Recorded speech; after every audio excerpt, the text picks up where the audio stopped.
dark room, a rusted nail. I touch my scar. My life is a lie. Secrets like ours by S.T. Ashman gives hope, helps your decisions, and makes you interesting. Watch now and go read it. You are on the floor. The rough concrete is biting directly into your bare skin. You can't see a thing. It is a suffocating, pitch-black darkness that just presses against your eyelids like a physical weight, like a blindfold pulled so tight it makes your temples throb. But you can smell it. Oh, you can smell it perfectly.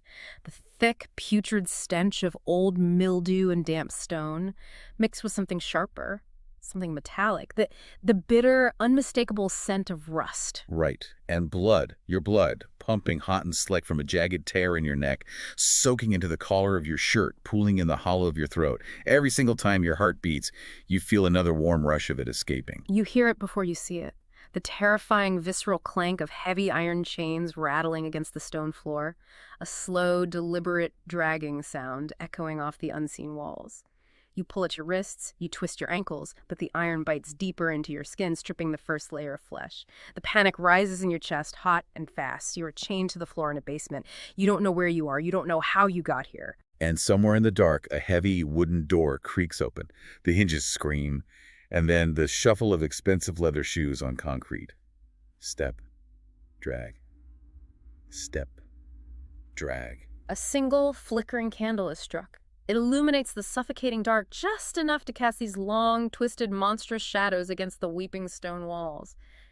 And stepping into that weak, violently shaking orange light is a monster. He is wearing a fine tailored suit, a gentleman's suit, Okay. but it's rotting. It is stiff with old dried blood, hanging off his frame like a relic pulled directly from a moldering grave. The fabric is literally disintegrating over his shoulders. You look up, your lungs completely paralyzed, screaming for air, and you realize he has no face. Strapped over his head, secured with thick, dirty leather bands, is a yellowing, grinning human skull. The jawbone of the skull is wired shut. The empty eye sockets stare down at you, black and soulless. The air in the basement turns to absolute ice. The candle flickers again, reflecting off the polished bone. You are entirely, completely at the mercy of a nightmare. Breathe. Yeah, just Yep. wait. Pull yourself back up the stairs, out of the dark. Open your eyes. Welcome to this deep dive. You are sitting in the safety of your own space right now, wherever you are. But for the next few hours, we are dragging you out of your comfort zone and plunging you into the claustrophobic, terrifying, and just utterly brilliant world of S.T. Ashman's Secrets Like Ours. And our mission today isn't just to recap a thriller. We aren't doing some basic book summary. We are dissecting a masterful piece of modern Gothic literature. We are tearing apart the fragile, terrifying unreliability of human memory, the grotesque anatomy of severe generational trauma, and the extreme, unthinkable lengths people will go to in the name of survival and wealth. Right. Because if you think you know the Madwoman in the attic trope, you know, that classic Victorian setup where the wealthy lord hides his feral screaming wife away from polite society, forget it. Ashman takes that trope, rips it out of the attic, and buries her deep underground. Literally, in a soundproof luxury basement shrine beneath a gilded Maine estate. It's a complete subversion of the Gothic estate. Because in traditional Gothic literature, the threat is supernatural, or at least atmospheric. The castle itself is haunted. Here, the haunting is purely psychological. It's entirely manufactured by wealth and manipulation. Which, I mean, the entire structure of this book is an anglerfish. An anglerfish. Yes. Think about it. You know the anglerfish. It sits at the bottom of the ocean in the pitch-black abyss, entirely unseen, and it dangles this glowing, beautiful, irresistible, bioluminescent lure right in front of its face. The first half of this book is that glowing lure. We get a sweeping European honeymoon, Pompeii, the sun-drenched Amalfi Coast. We are introduced to this sweet, insanely wealthy, perfectly attentive husband named Daniel, who treats our protagonist, Emily, like an absolute queen. It's romantic, it's safe, it glows. Right. And then the second half of the book is the jaw. You realize the glowing lure was attached to a monster the entire time, the jagged teeth waiting in the dark snap shut, and once it has you in its mouth, once you are isolated in that house, you cannot escape. See, you're calling the romance a deception, the lure of a predator. And I fundamentally disagree with that framing. We're looking at a narrative built on the desperate mechanics of isolation, yes, but not out of malice, not from Daniel. Let's look at the actual geography of the Winthrop estate to understand this. The Breakers. It sits off the coast of Camden, Maine. In the middle of nowhere. Right. Imagine driving through this dense, suffocating stretch of ancient pine woods. The trees are so thick they literally block out the sun. You pass a weathered, imposing private property sign that feels way more like a threat than a boundary. You emerge from the claustrophobia of the trees, and there it is, an island mansion. A Gilded Age, Vanderbilt-style estate built directly onto a jagged slab of granite, completely surrounded by the churning, freezing Atlantic Ocean. Yeah, and how do you get to it? You don't take a ferry, you don't fly. It is connected to the mainland by a single 1-mile cobblestone road, a road built directly over the ocean boulders with 0 guardrails. 1 mile of exposed, uneven stone with the Atlantic crashing on both sides. And that road is the physical manifestation of the Winthrop family secrets. We really need to spend a minute on this because it dictates the entire psychology of the book. On a sunny day in July, that road is breathtaking. It glitters. It looks like a pathway to paradise. Sure, when the weather is perfect. Exactly. But when a Maine spring storm hits, when the atmospheric pressure drops and the ocean swells, the Atlantic rises up and completely swallows that mile of cobblestone. The waves literally erase the path to safety. Water crashes over the stones, making it utterly impassable. You're trapped. You're trapped. The emotional weather of the Winthrop family dictates your physical reality. If the patriarch, Michael Winthrop, is calm, the island is a sanctuary. But if the patriarch's temper flares, if the emotional storm hits, the island instantly becomes a sovereign prison. You cannot run. You cannot call for help. The road is gone. Which brings us to the architecture of the deception itself. Inside the breakers, everything is a lie. I mean everything. The wealth is a weaponized facade.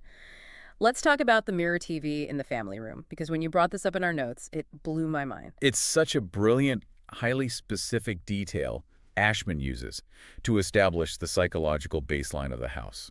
So, Emily is sitting in the family room. She's looking at this massive, heavy, ornately carved, gold-framed antique mirror of the fireplace.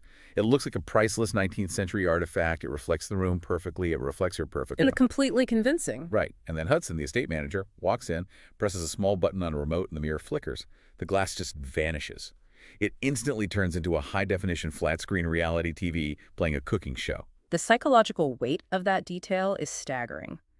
The entire mansion has been meticulously, expensively retrofitted to hide its own decay and modernity. Everything you look at is just a reflection of exorbitant, untouchable wealth. But push the right button and the illusion drops. You realize you aren't looking at an antique. You are looking at a screen. You aren't looking at a loving family. You are looking at a performance. Yeah, and you see that exact theme of hidden reality repeated in the storage closet on the first floor. This is where the tragedy of the isolation really crystallizes for me. Behind a tiny, unassuming utility door shoved between industrial mop buckets, bleach, and exposed copper plumbing sits a custom-built table. And on that table is a massive, meticulously detailed, wildly expensive model train village. Snow-covered mountains, blinking station lights, tiny people at market stalls, working train whistles. Hidden in a closet. Because Michael Winthrop, the billionaire patriarch of the family, despised the sight of toys. He absolutely hated any evidence of childhood joy. It offended him. So Daniel, as a young boy, and Hudson, the estate manager, had to build this beautiful, intricate world in a dark utility closet just to survive his temper. It's a spatial representation of severe trauma. You take the purest, most innocent parts of yourself and you shove them into the dark, windowless utility spaces of your mind to hide them from the monster roaming the hallways. And this is what I'm talking about with Gilded Age Gothic isolation. Unimaginable wealth buys you a private island, sure, but it also buys you a private reality. It buys you the total, unquestioning silence of your staff. It buys you a reality where a billionaire can enforce a rule that no toys are allowed to exist in the open, and grown men have to hide trains in closets. It buys a reality where domestic violence is entirely ignored by the mainland society because your factories provide the entire town's economy. Michael Winthrop didn't just live in Maine. He created his own sovereign laws on that rock. Power and money allowed him to construct a total vacuum. The rules of society did not cross that 1-mile cobblestone road. Exactly. And that is why I am calling Daniel a predator. Look at Daniel's role in this. The European honeymoon, the sudden relocation to this fortress of an estate in Maine. This was a deliberate, calculated pacing tool by Daniel to isolate Emily. He ripped her away from her Boston support system. He pulled her away from her therapist, her job, her friends, and physically trapped her on an island where he knew the road washes away during a storm. He used his inherited wealth to build her a beautiful, glittering cage. You were projecting malice onto a man who was bleeding from his own trauma. You were entirely misreading Daniel's motivations here. Daniel wasn't building a cage to trap her. The breakers was the only safety he knew, despite its horrors, because it was the only place he controlled the environment. He was fiercely, desperately protective. He brought Emily there because he was genuinely trying to share his fragile sanctuary with the woman he loved. He was trying to heal her. Heal her. Are you listening to yourself? He dragged a woman with severe dissociative PTSD to an isolated island with a locked dungeon in the basement. Emily is an administrative worker at a Boston mental health clinic. She lives on scraps. She spends all her disposable income on her rescue parrot, Mochi. She has massive yawning gaps in her childhood memory. She's actively suffering from extreme sleep disorders. That isn't a woman who needs an isolated island. That is a woman who needs a medical support system. She was failing in that medical support system. We have to talk about her actual diagnosis. A Harvard neurologist in Boston diagnosed her with extreme NREM parasomnias, specifically confusional arousal and sleep terrors. Right. Explain the mechanics of that, because this isn't just having a bad nightmare and waking up in a cold sweat. Not at all. We have to understand the neurology here to understand her terror. In normal REM sleep, the cycle where you dream, your brain paralyzes your voluntary muscles. It's a safety mechanism, so you don't act out your dreams and hurt yourself. Yeah. But Emily suffers from NREM parasomnia, non-rapid eye movement. In this state, the motor functions of the brain wake up. Your body can walk, talk, open doors, and interact with the environment. But your prefrontal cortex, the logic and reasoning center of your brain, remains completely asleep. So she is literally awake and walking around, but her consciousness is still trapped in the architecture of the nightmare. Precisely. She is hallucinating vividly in the waking world. She sees monsters in the room. She feels physical pain that isn't there. She is utterly disoriented. And because the logic center of her brain is offline, she cannot rationalize her way out of the terror. She cannot tell herself, this is just a dream. To her, the nightmare is her physical reality. The Boston Clinic psychiatrist put her on a cocktail of SSRIs, Zoloft, Paxil, Prozac, Celexa. They bombarded her central nervous system with serotonin reuptake inhibitors, and absolutely nothing quieted her mind. Yeah. Because you can't medicate away a suppressed truth. Her brain was actively overriding the medication to force her to confront the physical evidence of her trauma. And the anchor of that trauma, the physical epicenter of her unreliability, is the massive, raised, jagged scar stretching from behind her right ear all the way down to her collarbone. The body keeps the score. The brain will use the body to force the conscious mind to remember what it has buried. So let's reanalyze that scar, because this is where the psychological warfare truly begins. Let's look at angle one, the false narrative. Emily firmly, deeply believes her biological father gave her that scar. Her father was an abusive alcoholic who died of a heroin overdose in a state prison. Emily believes that in a drunken rage, he took a broken bottle to her neck. That belief is the foundational myth of her entire identity. She believes she is genetically predisposed to violence. She believes she is trash. She believes her brain is broken because she's the product of a monster. And then we have angle two, the coping mechanism. And this is where you and I clash over Daniel's morality. Let's look at Daniel's recording game.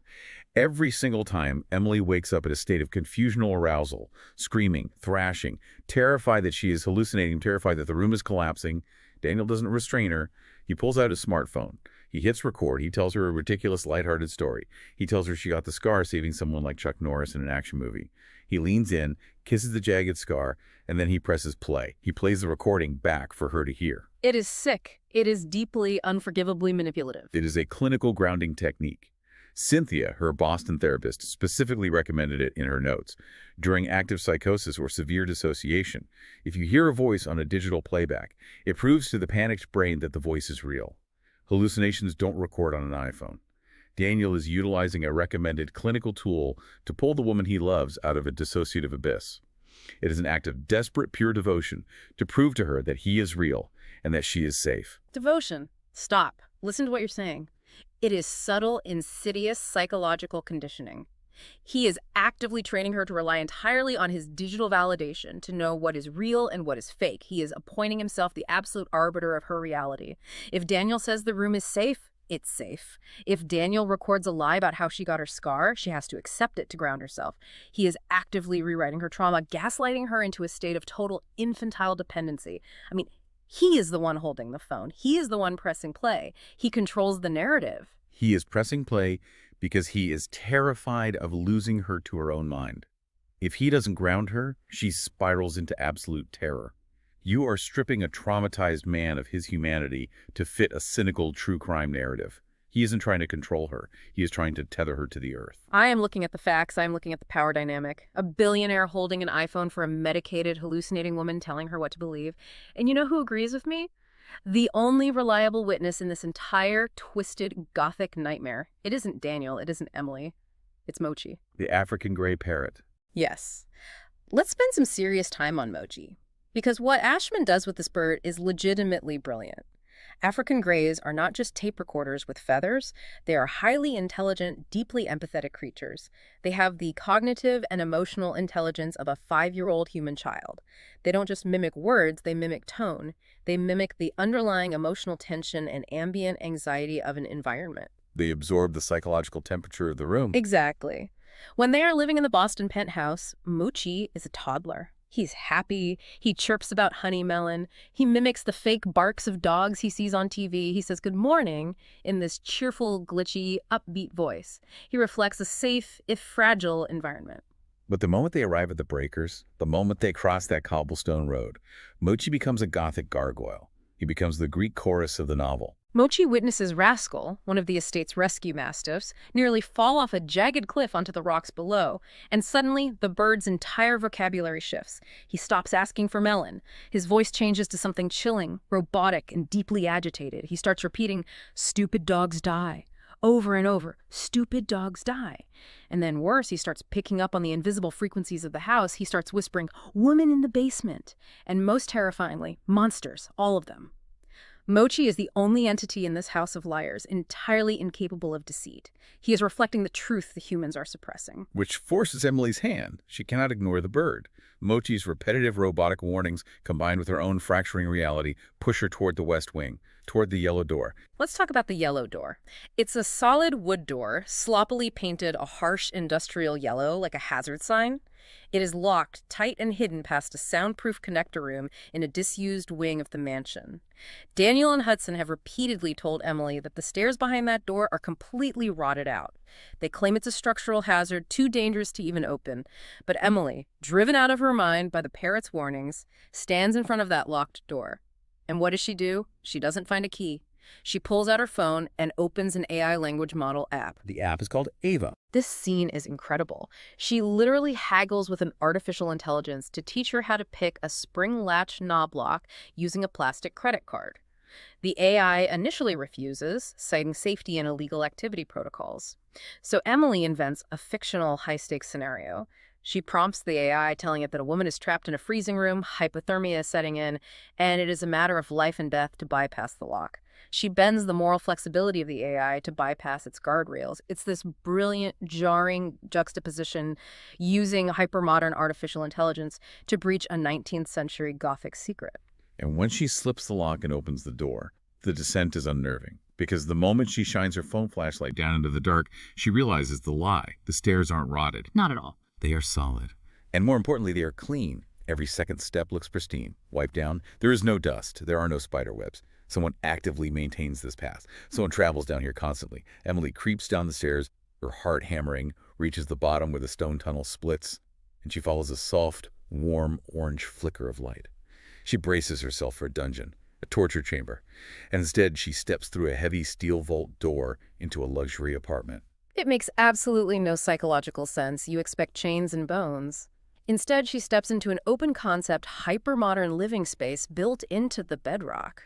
We are talking high-end stainless steel appliances. A massive flat-screen television mounted on the wall, heated marble counters, warm, recessed architectural lighting. And sitting in a large, plush velvet armchair, calmly stirring a cup of tea, wearing pristine striped pajamas, and completely surrounded by a bizarre, obsessive collection of tiny porcelain pig figurines, is the Madwoman, Cynthia. The feral woman Emily has been seeing in her hallucinations. The woman from the mirror TV reflection. She is real. And this is where we absolutely have to extrapolate the broader thematic horror of what Ashman is doing with the treatment of women in this novel. Because Cynthia casually, almost cheerfully, reveals that this hidden subterranean complex wasn't built for her. It was built a century ago by the very first Winthrop patriarch. He was a rape dungeon. Let's call it what it is. Yes, it was built deep into the island's bedrock, so the thick granite walls would entirely absorb and muffle the screams of the local maids he dragged down there. Cynthia points out that if you look past the modern drywall, You can still see the rusting iron rings in the stone. You can still see the rotting wooden torture chairs, the broken, stained iron bed frames. And generations later, Daniel and Hudson, the men we are supposed to trust, are using this exact same historical dungeon to lock up Cynthia. They did not lock her up as a punishment. We have to contextualize the era and the reality of her situation.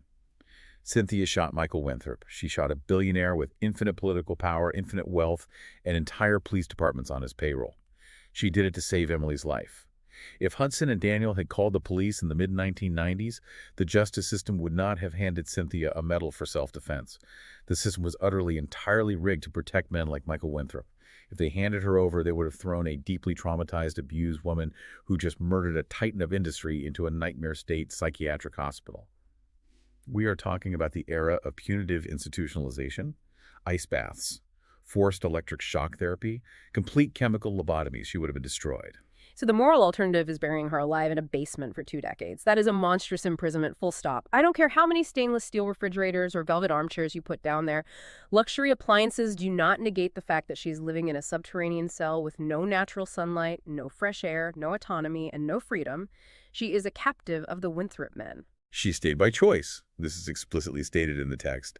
Hudson offered her an out. He offered to drive her across the border to Canada to give her a new identity and cash to start over.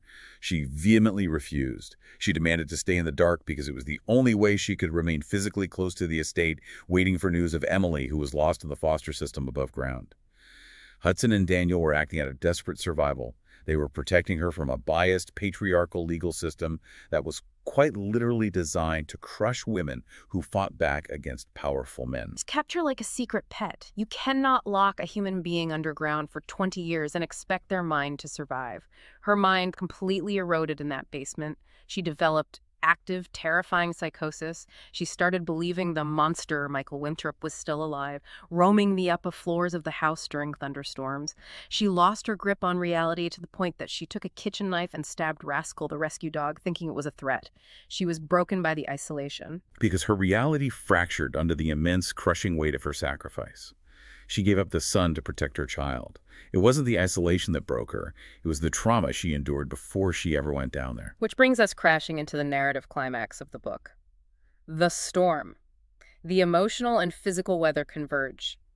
A massive historic storm system batters the Maine coast. The atmospheric pressure plummets, the ocean violently rises, and the 1-mile cobblestone road is completely, utterly flooded under freezing, churning waves, physically cutting them off from the mainland. No one is coming. No one can leave. The power grid fails. The estate is plunged into darkness. And then the backup emergency generator fails. The entire massive mansion is reduced to the 19th century. Pitch black, freezing. Mochi is panicking in his cage, screaming his warnings. And Emily is wandering the dark, terrified, flashing her dying phone light down the endless hallways, desperately calling out to find Daniel. But instead of Daniel, she finds the hidden connector room. She finds the original dungeon, the unrenovated section Cynthia dragged her into. The shrine. Emily walks into a cold stone room where heavy, moth-eaten red silk curtains hang around a makeshift iron bed, and resting perfectly in the center of that bed is a yellowing, dried human skeleton. It is dressed in a filthy, blood-stained white undershirt. It is surrounded by hundreds of old, rotting, dried flowers and intricate clusters of sparkling seashells. But the skeleton has no head. Because Cynthia is wearing the skull as a mask, Cynthia steps out of the shadows wearing the skull of Michael Winthrop strapped to her face with leather belts, completely lost to her psychosis, playing the role of the monster she killed. And in the terror of that moment, the dam breaks. The memories Emily's brain has been desperately trying to suppress violently flood back into her prefrontal cortex. The truth finally breaks. Click at a 5-second suspense pause. Emily and Daniel are not biological siblings, but they are step-siblings. They were raised together in that house of horrors. Cynthia, the feral woman in the basement, is Emily's biological mother.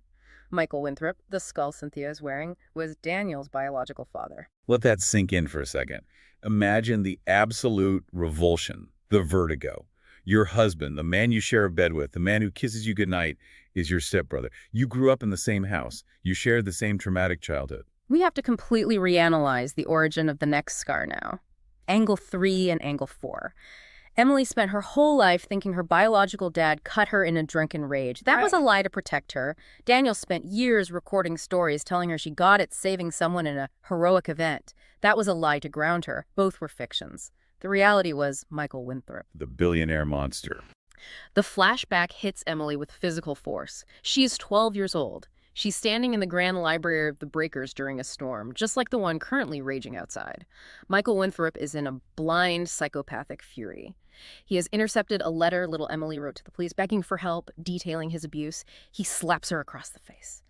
But then he turns his rage on a 12-year-old boy hiding in the corner of the library, Daniel. Daniel is literally urinating himself in pure terror as his massive, violent father advances on him to kill him for the insubordination. And to save Daniel, little Emily steps forward and screams, "It was me! I wrote it!"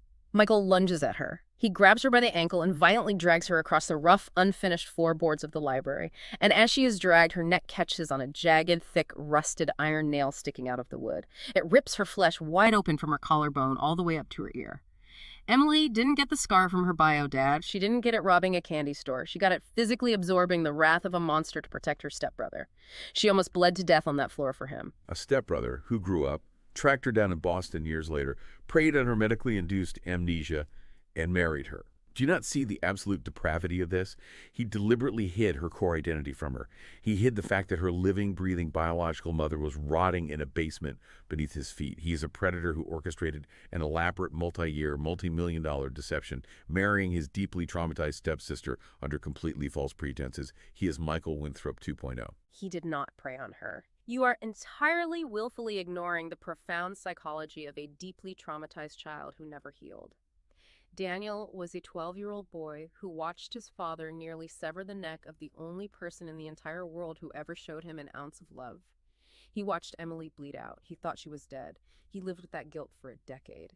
When he miraculously found her in Boston years later, when she literally pulled those loose mastiffs off the road in front of his car, he recognized the scar immediately. It was a miracle to him.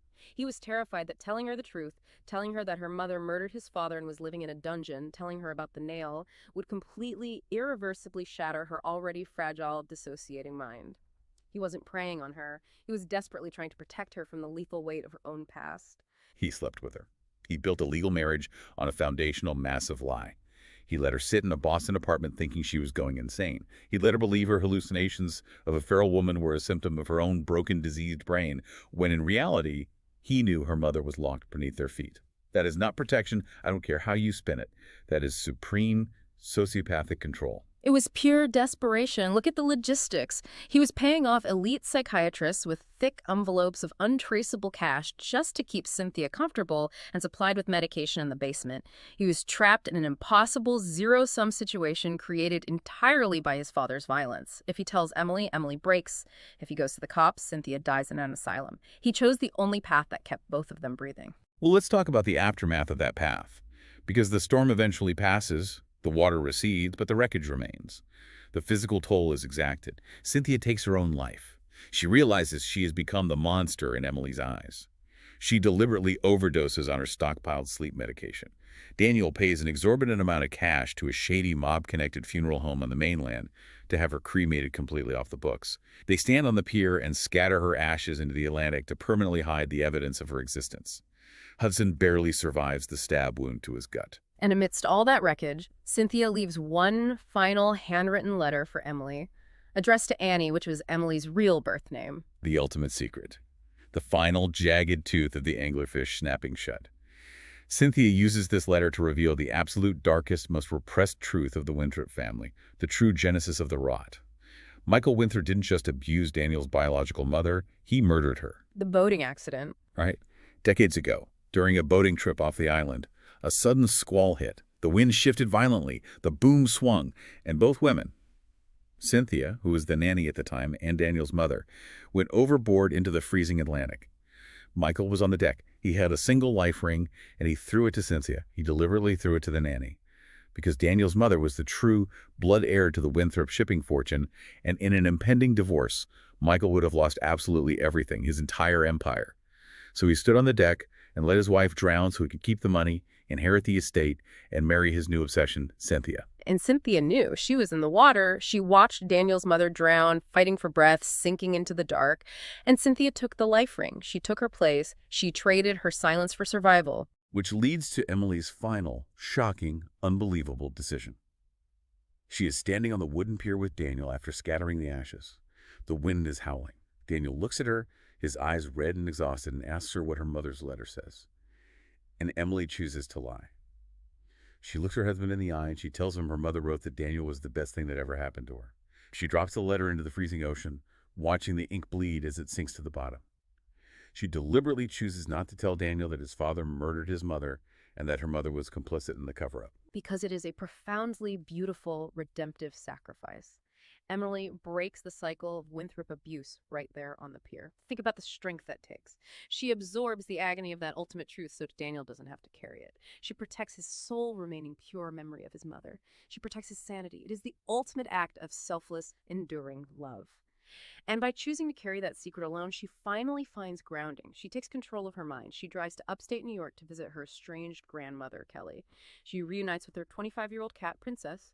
She finds peace. She proves that sometimes two massive wrongs really do make her right. You cannot be serious. You are defending this. That happily ever after is utterly, irredeemably toxic. Emily isn't breaking a cycle. She is volunteering to be the shiny new link in the chain. She is simply accepting and perpetuating a brand new cycle of Winthrop's secrets.